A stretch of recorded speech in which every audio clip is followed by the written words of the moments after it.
Years ago,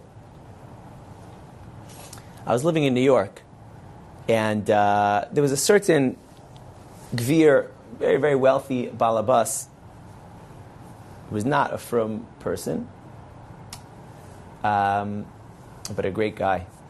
And he asked to meet with me. So we sit down. I don't really know him very well at the time.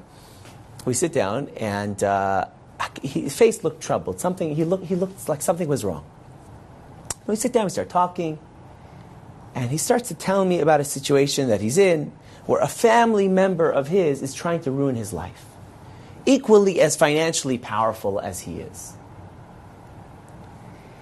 And I could see on his face, his teeth are clenched. And as he's telling me this story, and he's so mad, he starts to like tear up, and he's got like tears, like, but holding back. But he's so angry. You see, he's fuming. And this person's trying to ruin his life out of jealousy. It was out of jealousy. And he says to me, I said, so like, what's happening? I see you're very. He said, I don't understand. He says, my whole life, I build hospitals, schools, synagogues. He says, I'm involved with acts of kindness, good. I spend my whole life dedicated to doing good things. And this is what I get in return at the end of my life. This is what I get. Heartache, humiliation, pain, and suffering. He said, this is not the way life was supposed to play out. This is not the way life is supposed to be. I don't deserve this. And I looked at him and I said, when he finally calmed down, I said, so you're angry because of what this person's doing to you? He said, yeah. I said, like, you're angry because they're doing this to you, and you try to stop, but you can't. He goes, yes. I said, many times in your life you were able to resolve things, take care of things. If someone needs to be, financially, you can resolve an issue. He says, correct. I said, and here you can't. He says, no. I was making him angrier. He was getting angrier. I said, so let me just so I understand. I said, so you're eating yourself up. I said, over what this person's doing to you.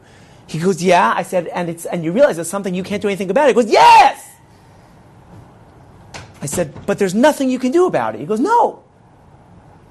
I said, so you're really angry, and your life you feel is falling apart, and you are fuming about something that you have absolutely no say in, and there's nothing you can do. He said, right. And I saw, like, as he said that, there was a certain, like, release. Like, there was this, like, I guess so. And I said to him, when something difficult happens in life, initially we're shocked by it. We're angered by it. Then we begin to accept that this is the reality, we're saddened by it. Maybe there's more anger again. I said, but there comes a point when it's something that you have absolutely no control over, where you realize you didn't ask for this. This is something that came to you. This is happening to you. I said, and you have a choice, once you realize that it's out of your control, of how you're going to interact with what's being given to you. How are you going to embrace, accept, interpret, reframe what you can't do anything about? Because you can't control that. You can only control this. Sometimes in life we can. We can do something, we can stop it, we can talk to someone, we can intervene, but sometimes you can't.